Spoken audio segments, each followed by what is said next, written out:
Hello दोस्तों, आप सभी लोगों का मेरे यूट्यूब चैनल सम्यक जानकारी में स्वागत है। दोस्तों, आज हम लोग बात करेंगे फ़िक्र का मौसम एडिटोरियल के बारे में, जिसको लिखा है सुरेश कुमार मिश्रा जी ने। तो चलिए शुरू करते हैं। दोस्तों, आज दुनिया के अलग-अलग देशों में आंतरिक समस्याओं का होना स्वाभाविक है। ये समस्याएं जैसे-तैसे सुलझाई जा सकती हैं, लेकिन पर्यावरणीय समस्या आज दुनिया भर के लिए एक चुनौती बनकर उभरी है। इसका समाधान न करने पर न केवल हम दुनिया को खोएंगे, बल्कि प्रत्यक्ष और परोक्ष रूप से अपना अस्तित्व खतरे में डाल देंगे। देखने में आया है कि पिछले कुछ वर्षों से वातावरण ने बहुत बड़ी करवट ली है। गर्मी के दिनों में सर्दी, सर्दी के दिनों में बारिश और बारिश के दिनों में गर्मी जैसे मौसम भविष्य के लिए आगाह कर रहे हैं। विश्व का सबसे ऊंचा पर्वत हिमालय अपनी ऊंचाई की तुलना में घटता जा रहा है। बर्फीले क्षेत्रों में मनुष्य की घुसपैठ ने विलुप्त हो रहे ध्रुवीय भालुओं का जीना दुश्वार कर दिया है। हर 5 में से 2 लोगों को पेयजल नहीं मिलता है। आज हम उन पेड़-पौधों को खोने की कगार पर हैं, जिनसे हमारी औषधि संपदा विश्व की रक्षा की कड़ी मानी जाती है।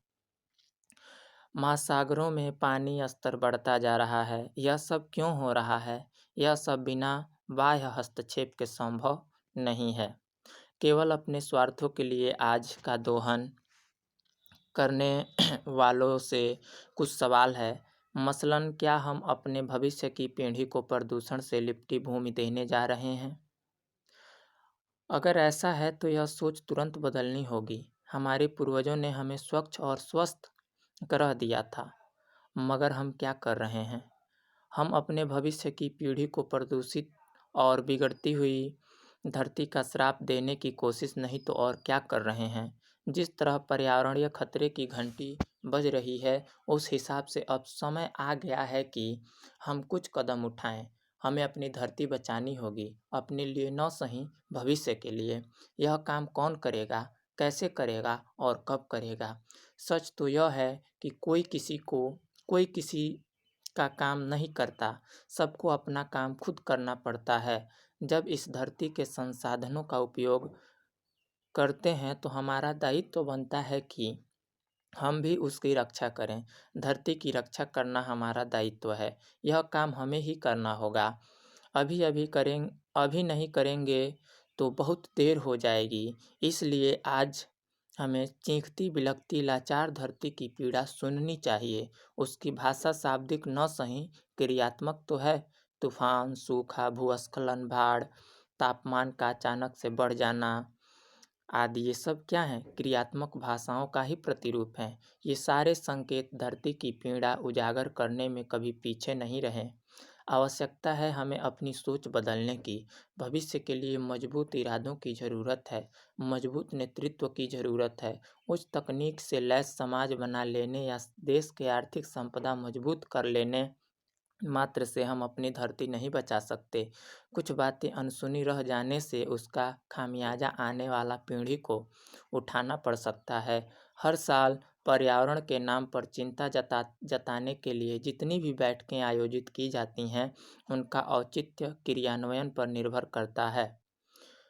कहने को सभी देश पर्यावरणीय रक्षा के लिए बड़ी-बड़ी बातें करते हैं, मगर ज़मीनी हकीकत तक आते-आते ढाक ढाक के 3 पात रह जाते हैं। दुनिया भर के देश कह तो देते हैं कि हमने पर्यावरणीय मुद्दों पर कई सारी पुस्तकें बनाई हैं, पाठ्यक्रम का हिस्सा बनाया है, उसके लिए फलां-फलां काम किया है, मगर सवाल तब और गहरा हो जाता है जब इन प्रयासों के बावजूद पर्यावरणीय समस्याएं मुँह बाएं खड़ी रहती हैं।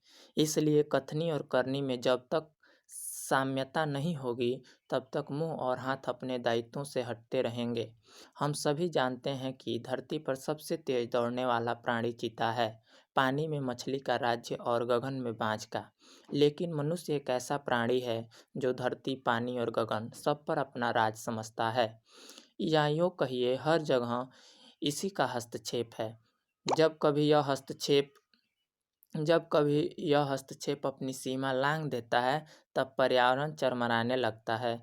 धरती पर जहाँ तहाँ कंक्रीट के जंगल खड़े कर दिए, रसायन के नाम पर दुनिया भर का कचरा फैला दिया, पानी में पनडुब्बियों के नाम पर न जाने क्या-क्या प्रयोग किए कि जलजीवों का रहना दुश्वार हो गया है। गगन में आए दिन ऐसे यान छोड़े जाते हैं कि नवजीवों का उड़ना उनकी मौत बन आया है। मनुष्य की मूलभूत आवश्यकता रोटी, कपड़ा और मकान है, लेकिन इन आवश्यकताओं का दायरा अब बढ़ता जा रहा है। शिक्षा तो जुड़ ही चुका है और इंटरनेट इस सूची में शामिल होने के लिए मचल रहा है। यहाँ तक तो सब कुछ ठीक है, समस्या मनुष्य की आवश्यकताओं से नहीं, उसके लालच से है। महात्मा गांधी ने कहा था, धरती सभी की आवश्यकताएं तो पूरी कर सकता है, लेकिन किसी के लालच को नहीं। अगर हमें अपने पर्यावरण की रक्षा करनी है, तो आवश्यकताओं और लालच के बीच एक लक्ष्मण रेखा खींचनी होगी, अन्यथा वह दिन दूर नहीं जब हम अपने किए पर पछताने के लिए भी शेष नहीं बचेंगे। दोस्तों, इस एडिटोरियल का वीडियो बनाने का मकसद ये था कि आप अपनी पृथ्वी को बचाएं, क्योंकि पृथ्वी रहेगी तभी हम भी रहेंगे। यदि पृथ्वी नहीं रहेगी तो हमारा भी अस्तित्व नहीं रहेगा। इसलिए इस बात को गहन अध्ययन से सोचें, गहराई से सोचें और समाज को जागरूक करें ताकि वह पृथ्वी को बचाए, अपने आप को बचाए। धन्यवाद।